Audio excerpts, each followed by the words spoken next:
Well, over 3,000 people have been evacuated from Afghanistan to Australia since Kabul fell to the Taliban.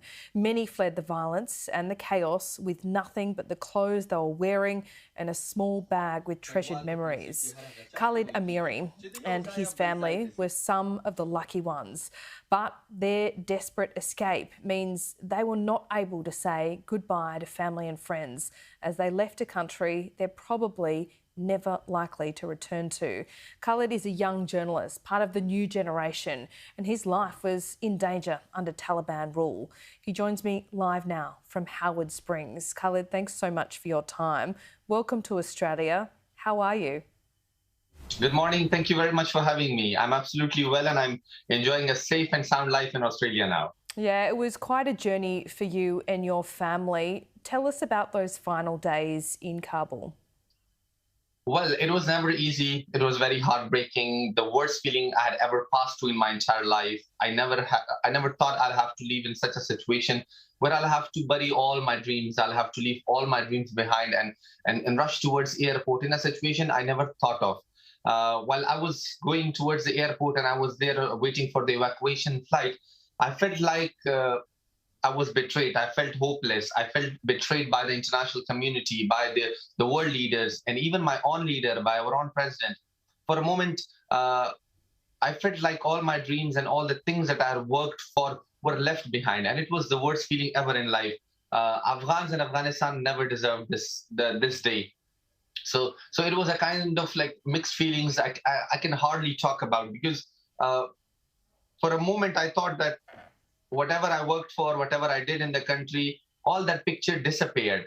And I was carrying one handbag on my shoulder with myself, and that bag felt so short to carry out all my dreams that I had back at home, to carry them away with myself all the way to Australia. So to leave what's yours, to leave your country, to leave your people, to leave your home, and above all, to leave what's yours is the hardest feeling ever. So nobody chooses to be a refugee. It's never a choice.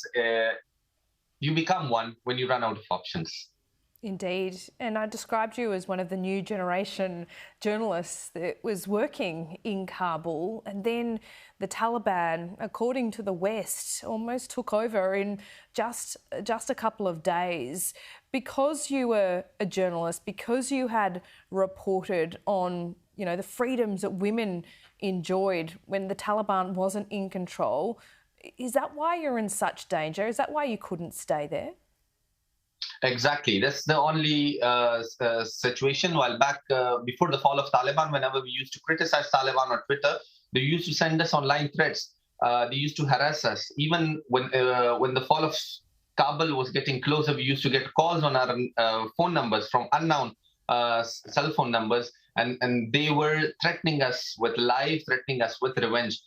We could see how tolerant this group is. The recent crackdown on journalists in Kabul, where women were protesting, where women were beaten, where the protesters were detained, they were arrested. Many journalists were beaten up with wipes. They were detained. They were tortured very brutally. Pictures were emerging from home. So this shows that the Taliban and this group has zero tolerance for freedom of press, for human rights, for human dignity, particularly for women rights and women education. The biggest example is the removal of women ministry from the newly announced cabinet of the Taliban government, which is not even accepted by the world. But they have removed the Ministry of Women. They have no woman minister on the cabinet with them. So this shows the level of their acceptance to women, the level of their willingness to serve and provide services to women and girls of Afghanistan, which is really unfortunate. Khalid, for days I sat at this desk and we reported non-stop on the evacuation flights, people turning up to Kaya, trying to get out on any of these flights from the US for Australia. And for you, it wasn't that easy either. Can you tell us a bit about those couple of days waiting outside the gates and then finally getting on that flight? Well, it was horrible. It was really horrible because when people heard about the fall of Kabul and Taliban entering into the Kabul city, the entire city ran in panic and chaos. People were running just to save their lives. People left behind their homes and whatever they had, including their bank accounts. So everybody was in chaos to run towards the airport, get a flight, and flee the country. my family, we passed really hardships just to get into the airports. Initially, of course, the biggest challenge was passing through the Taliban checkpoints and then reaching towards the airport. It took us 2 nights. We stayed 2 nights outside the airport just to get nearer to the entry point of the airport, where tens and thousands of people were there. And these were the people who saw a dark future under Taliban regime. We see on social media that there are many trolling accounts being run by Taliban and Taliban sympathizers who troll those who left the country, mock them, make fun of them, making them that you people have escaped, or it's either you left the luxurious life of Europe. Well, that's not the case. These tens and thousands of people desperate to leave the country is a strong rejection. It is a slap on the face of Taliban to tell them that, look, we're not willing to live under your rule. We are willing to accept every sort of torture, every sort of misery, every sort of hardship, but we're not ready to surrender our dreams. We are not ready to surrender our work for you, and we see a dark future under your regime. We also noticed a big brain drain under Taliban as well.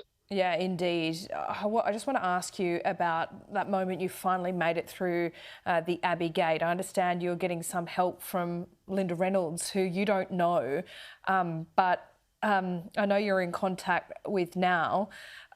What was that like? Because there was a lot of communication. There was demands of paperwork. You had your phones on you. There's a lot of WhatsApp messages going back and forth, but you were able to show a US Marine a message on your phone, and that got you to freedom. Is that right? Yeah, exactly. I'm grateful to the Australian people, to the Australian government officials who helped me a lot and my family, because in the initial days, I was running in panic.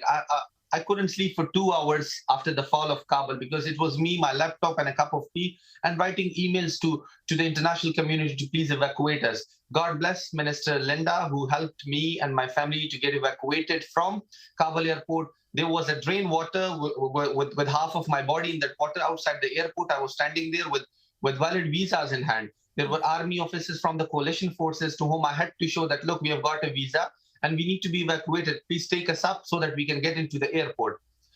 Many denied, I'm being honest, because they were looking for their own nationals, particularly the US Army and all the other people with the US passports and all the others. But God bless Minister Linda. I texted her. I told her I'm here with my family and nobody is helping. And then she had to talk to that army officer at the airport, who after hearing the message gave me a helping hand and told me, where is your family? And I showed them that over there my mom and sisters are sitting. And God bless a gentleman too, who with a helping hand carried out my mom and the rest of us towards the airport. And then we took a sigh of relief. We felt that, yes, now we are in safe hands. All the fears that we had no longer exist. And God bless Australia, the Australian government, and the people who extended a helping hand to us in a moment where we felt helpless. Well, Khalid Amiri, we thank you for talking to us this morning. Welcome to your new life here in Australia. We wish you all the very best. God bless you. Thank you very much. I'm very optimistic for a very beautiful life in this country.